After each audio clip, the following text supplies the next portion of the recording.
Rebecca requested a formal review of the maintenance procedures and safety protocols within the 77th Squadron.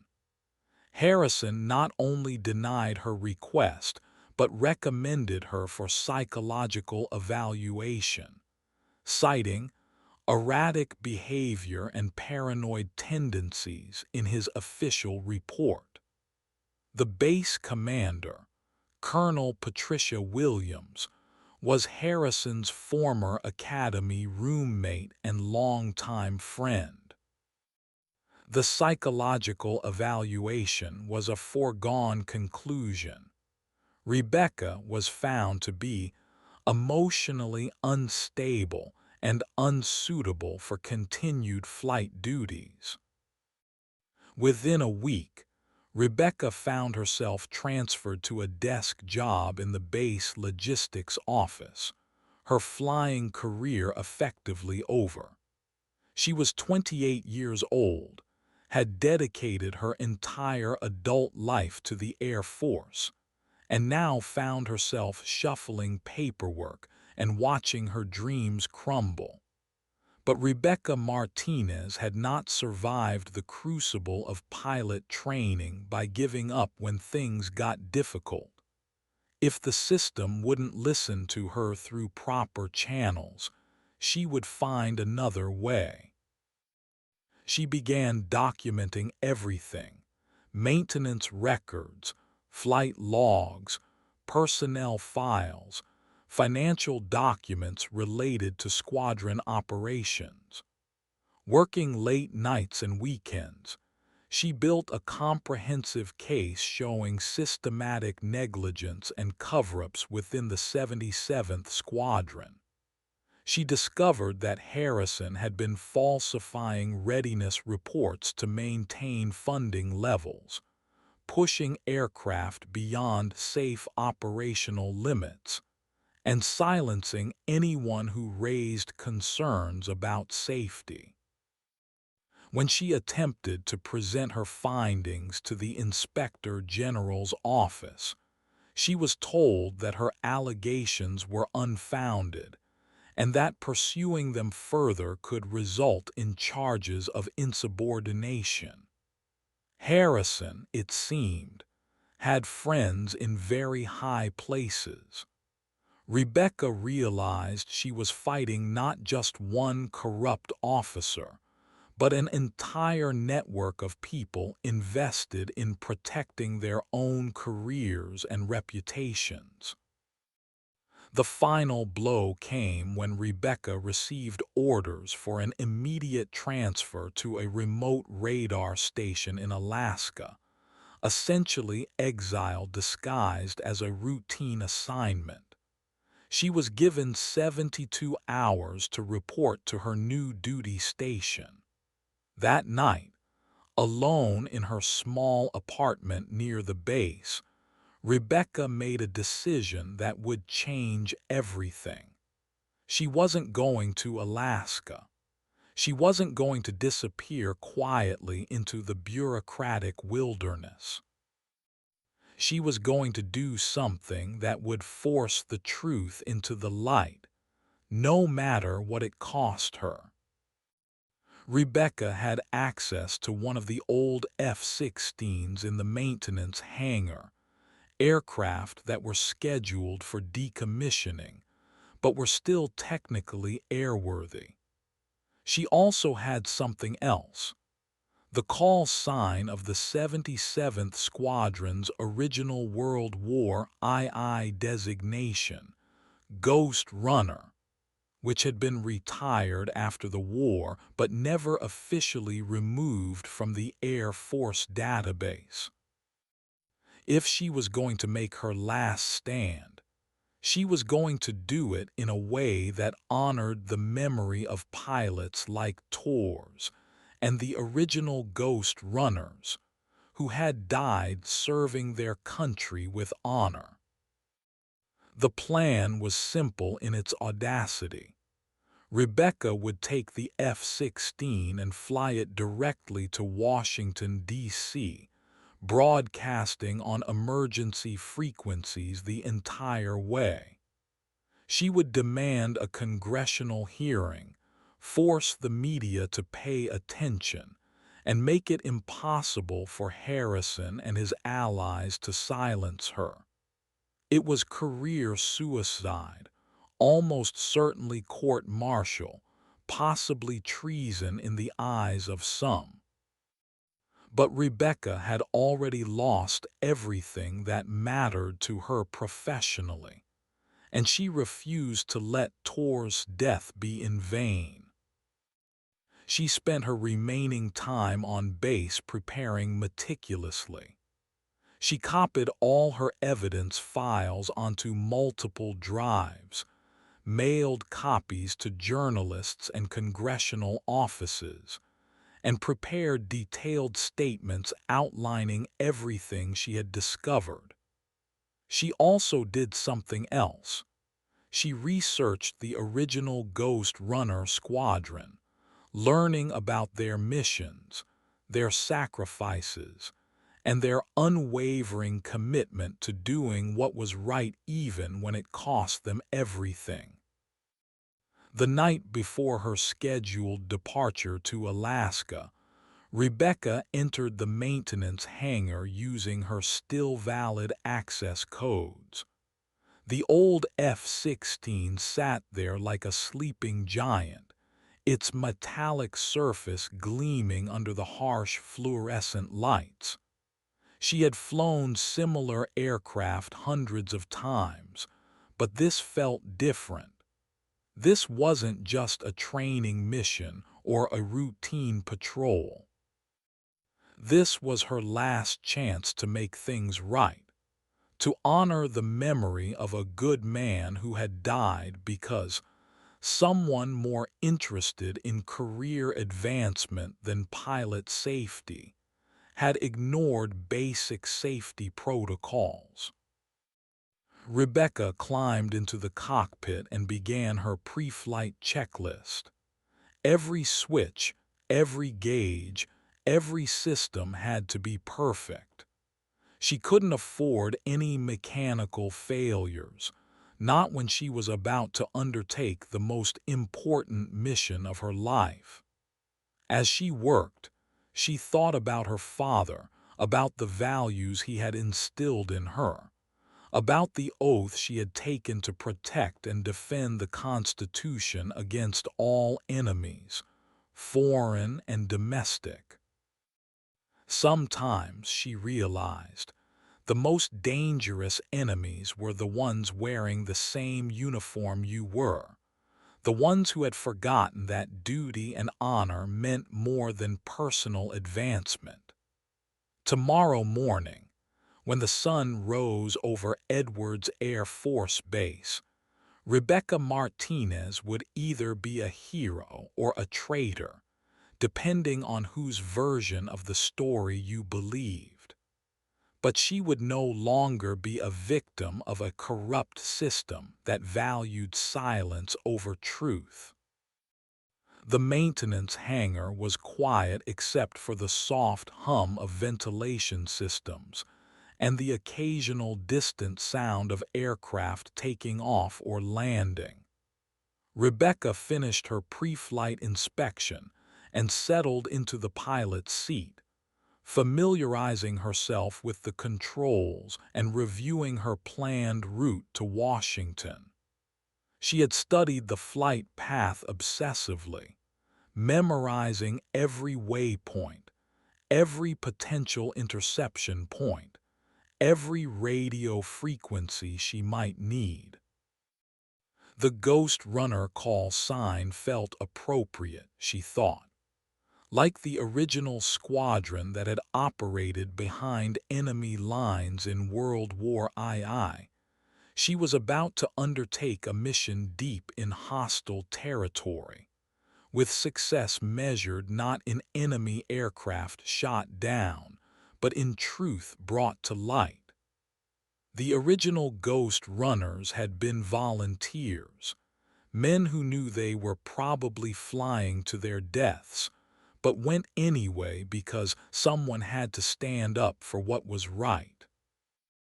Rebecca set her alarm for 400 hours and tried to get some sleep in the small pilot's quarters adjacent to the hangar. Tomorrow would be the longest day of her life, and she needed to be mentally sharp for what was coming. As she drifted off to sleep, she could swear she heard the ghostly voices of pilots long dead, whispering encouragement and reminding her that some things were worth fighting for, even when the odds were impossible. Dawn came too quickly. Rebecca woke with a start, her heart already racing with adrenaline. This was it, the point of no return.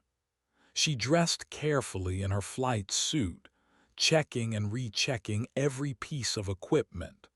Her hands were steady, her mind clear. Whatever happened next, she would face it with the same courage and determination that had carried her through pilot training and into the cockpit of one of the most advanced fighter jets in the world. The base was just beginning to stir as Rebecca made her way back to the maintenance hangar. The skeleton crew of night shift mechanics were finishing their work, and the day shift wouldn't arrive for another hour. It was the perfect window of opportunity. She entered the hangar and walked directly to the F-16, her footsteps echoing in the vast space. The aircraft seemed to be waiting for her, its sleek lines and deadly efficiency a testament to American engineering and pilot skill. Rebecca climbed into the cockpit and began her startup sequence. The engines roared to life with a sound like controlled thunder, and she felt the familiar surge of power that always accompanied the moment when machine and pilot became one. She taxied slowly toward the runway, her radio crackling with routine morning traffic. Soon, very soon, that routine would be shattered by what she was about to do. Air traffic control cleared her for takeoff, assuming this was just another training flight. Rebecca advanced the throttles and felt the F-16 leap forward, gathering speed until the moment of liftoff when the Earth fell away beneath her. She climbed steadily, heading east toward the rising sun, and whatever fate awaited her in Washington, D.C. behind her, Edwards Air Force Base grew smaller and smaller until it was just a dot in the vast California desert. It was only when she reached cruising altitude and switched to the Ghost Runner call sign that Rebecca realized she was no longer flying alone. The original Ghost Runners, the pilots who had died in service to their country, seemed to be flying alongside her, their presence as real as the wind beneath her wings. She was part of something larger now, something that transcended rank and regulation and the petty politics of military bureaucracy. The radio crackled with increasingly urgent transmissions as air traffic controllers tried to understand why an F-16 was flying east without a filed flight plan and using a call sign that hadn't been active since World War II. Rebecca ignored them all, focused on her mission and the growing certainty that she was doing the right thing, regardless of the consequences. Sometimes, she thought, the only way to honor the system was to challenge it, to force it to remember its own values and live up to its own ideals. 3 hours into the flight, Rebecca's radar detected other aircraft approaching from behind. Two F-16s, flying in formation, gaining on her position. She had expected this. Harrison would have discovered her absence by now, and he would be desperate to stop her before she could reach Washington and expose his corruption. The intercepting pilots would be from her own squadron, men she had trained with and flown beside, now ordered to bring her down if necessary. Rebecca switched to the emergency frequency and began broadcasting. Her voice was calm, professional, but carried an undertone of steel that anyone who knew her would recognize. She identified herself as Captain Rebecca Martinez, call sign Ghost Runner, and announced that she was carrying information vital to national security and military justice. She requested safe passage to Washington, D.C., and demanded a congressional hearing to present evidence of corruption and cover-ups that had cost the life of at least one pilot. The response was immediate and predictable.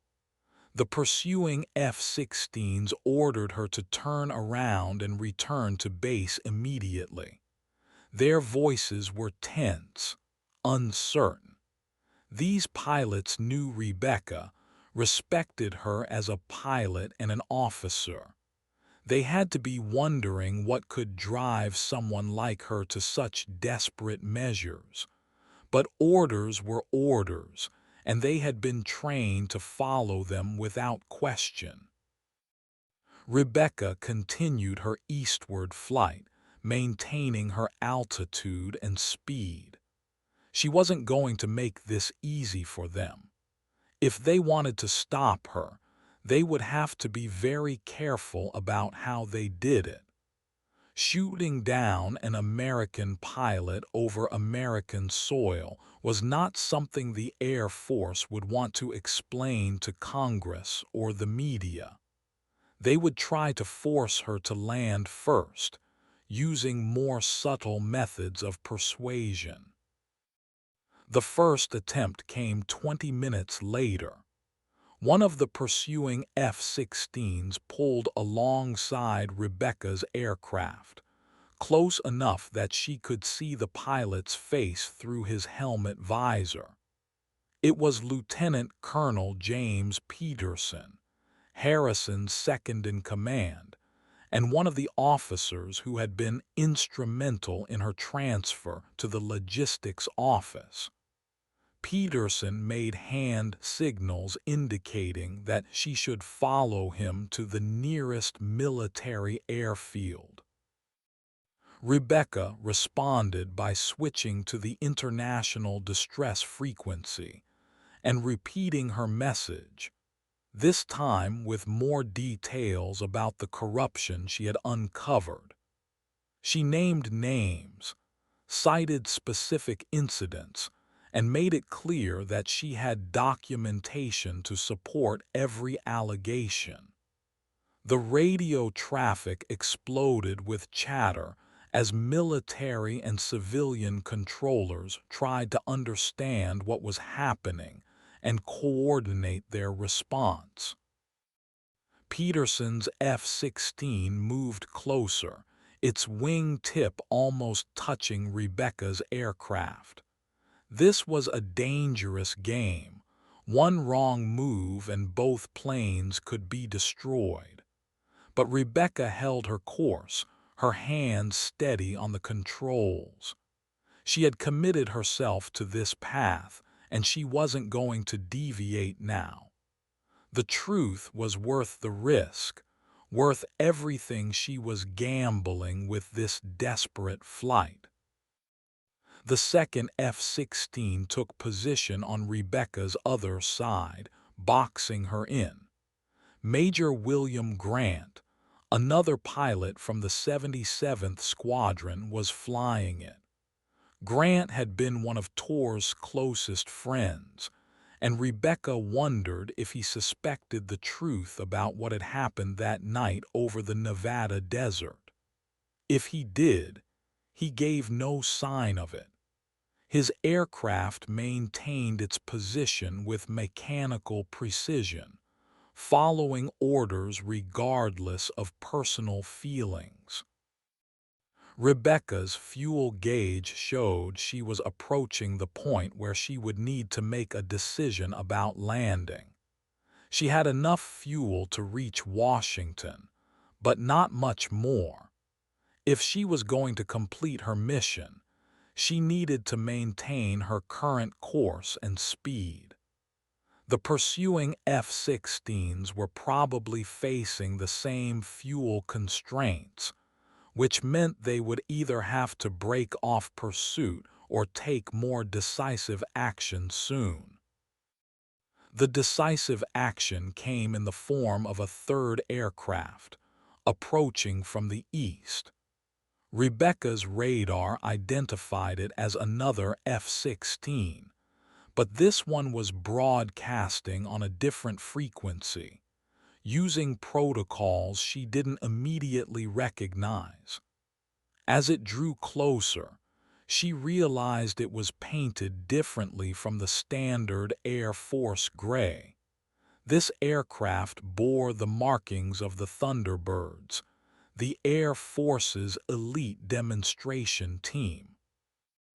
The Thunderbird pilot established radio contact using a calm, professional tone that cut through the chaos of overlapping transmissions. He identified himself as Colonel Marcus Thompson, commander of the Thunderbirds and a 30-year veteran of the Air Force. He had been monitoring Rebecca's transmissions and wanted to talk to her directly, pilot to pilot, about what was happening. Rebecca found herself face to face with a legend. Thompson had flown combat missions in 3 different wars, survived countless dangerous situations, and earned the respect of pilots throughout the Air Force. If anyone could understand why she was doing this, it would be him. But she also knew that Thompson's presence meant the situation had escalated far beyond a simple disciplinary matter. The Air Force was bringing in their best pilot to resolve this crisis, one way or another. Thompson's voice was steady, almost fatherly, as he spoke to Rebecca over the radio. He understood that she believed she was doing the right thing, he said, but this wasn't the way to handle it. Military justice had proper channels, established procedures for dealing with corruption and misconduct.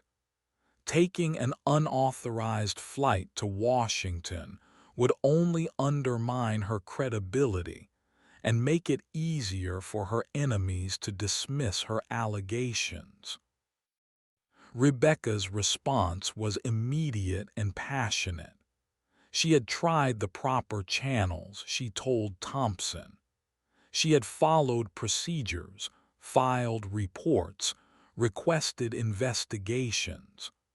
All she had gotten for her efforts was a psychiatric evaluation and exile to Alaska. The system had failed her, failed Tours, failed everyone who believed that military service meant more than blind obedience to corrupt leadership.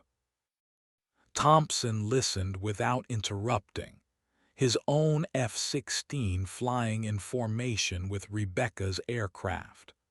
When she finished, he was quiet for a long moment before responding. He had heard rumors about problems in the 77th Squadron, he admitted. Stories about maintenance issues, falsified reports, pilots who had raised concerns and then disappeared from the service. But rumors weren't evidence, and even if they were true, what Rebecca was doing now would only make it harder to address them. But then Thompson said something that changed everything. He mentioned that he had known the original Ghost Runner squadron during his early years in the Air Force. Some of the last surviving members had been his instructors when he was a young pilot, and they had told him stories about their missions, their sacrifices, and their unwavering commitment to doing what was right even when it cost them everything. The Ghost Runners, Thompson continued, had been volunteers who flew dangerous missions behind enemy lines, often without proper support or backup. They had done it because someone had to stand up for American values, even when the odds were impossible. If Rebecca was truly carrying on their legacy, he wanted to understand why she believed this was the only way to honor their memory. Rebecca felt tears streaming down her face as she responded. She told Thompson about tours, about the maintenance records, about the culture of corruption that Harrison had fostered within the 77th Squadron. She described the systematic cover-up that had followed Tor's death, the way she had been silenced and exiled for trying to seek justice. She wasn't just fighting for herself, she explained. She was fighting for every pilot who had died, because someone more interested in career advancement than safety had made the wrong decision. Thompson's response was unexpected. Instead of ordering her to land, he asked to see her evidence. Rebecca transmitted copies of her documentation over the secure data link, everything she had gathered during her months of investigation. Thompson reviewed it in silence while the 4 F-16s continued their eastward flight, burning fuel with each passing minute. When Thompson finally spoke again, his voice was different. There was anger there, controlled but unmistakable. He had seen enough evidence to know that Rebecca's allegations were not only credible but probably understated.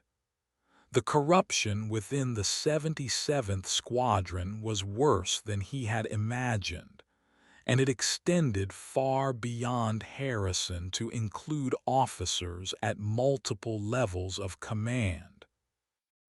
But Thompson also understood something that Rebecca, in her righteous anger, had overlooked. Her unauthorized flight to Washington wouldn't just expose Harrison's corruption. It would also trigger a massive investigation into how an Air Force pilot had been able to steal a fighter jet and fly it across the country without being stopped. The focus would shift from the real problem to the dramatic circumstances of its revelation. Thompson made a proposal. He would escort Rebecca to Washington, not as a prisoner but as a witness. He would use his influence to ensure that her evidence received proper attention from congressional oversight committees and military investigators. In return, she would have to accept that her military career was over. There would be a court-martial, probably a prison sentence, but her evidence would be preserved and acted upon. Rebecca considered the offer as they flew over the Midwest, 4 F-16s in formation against the blue sky. She had known from the beginning that this flight would end her military career, but she had hoped to control the circumstances of that ending. Thompson's proposal offered her something she hadn't dared hope for, a chance to ensure that her sacrifice would actually accomplish something. The decision was made easier by what happened next. Rebecca's radio crackled with an incoming transmission from Edwards Air Force Base. Lieutenant Colonel Harrison himself was on the frequency, his voice tight with barely controlled rage. He ordered Rebecca to return to base immediately, threatened her with charges of treason and terrorism, and made it clear that he would not hesitate to authorize the use of deadly force if necessary. But Harrison had made a critical error. His threats were being broadcast on an open frequency, monitored by military and civilian air traffic controllers across the country. His words revealed exactly the kind of mentality that had created the problems within the 77th Squadron, a willingness to use extreme measures to protect his own position, regardless of the consequences for others. Thompson's response was swift and decisive. He informed Harrison that he was taking command of the situation and that any further interference would be reported to the highest levels of Air Force leadership. He then established a secure communication channel with Pentagon officials, briefing them on the situation and ensuring that Rebecca's evidence would receive proper attention. The flight to Washington continued with Thompson's Thunderbird F-16 leading the formation. Peterson and Grant, the two pilots from the 77th Squadron, maintained their positions but seemed increasingly uncertain about their orders. They had heard Harrison's threats, seen the evidence that Rebecca had transmitted, and began to understand that they were not dealing with a mentally unstable pilot, but with a whistleblower who had been pushed beyond her breaking point. As they approached Washington airspace, Rebecca felt a mixture of relief and apprehension. She had succeeded in her primary mission. Her evidence would be heard, and Harrison's corruption would be exposed. But she also knew that the next few hours would determine whether she would be remembered as a hero or a traitor, whether her sacrifice would inspire others to stand up for what was right or serve as a cautionary tale about the dangers of challenging the system. The four F-16s were met by a full squadron of Air Force fighters as they entered the restricted airspace around Washington, D.C., but thanks to Thompson's intervention, Rebecca was not treated as a hostile threat. Instead, she was escorted to Andrews Air Force Base, where congressional investigators and military prosecutors were already waiting to review her evidence and take her testimony. As Rebecca's F-16 touched down on the runway at Andrews, she felt the weight of the past months lifting from her shoulders. She had done everything she could to seek justice for Tours and prevent future tragedies. Whatever happened next, she had honored the memory of the original Ghost runners and proved that some things were worth fighting for, even when the odds were impossible. The aftermath of Rebecca's flight unfolded over the following months. Congressional hearings revealed the full extent of Harrison's corruption, leading to his court-martial and dismissal from the Air Force. Several other officers were also disciplined or forced to resign. New safety protocols were implemented throughout the Air Force, and procedures for reporting misconduct were strengthened to prevent future cover-ups. Rebecca herself faced a court-martial for unauthorized use of government property and violations of military discipline. But the circumstances of her case, combined with the evidence she had revealed, resulted in a relatively lenient sentence. She was discharged from the Air Force with loss of rank and benefits, but avoided prison time.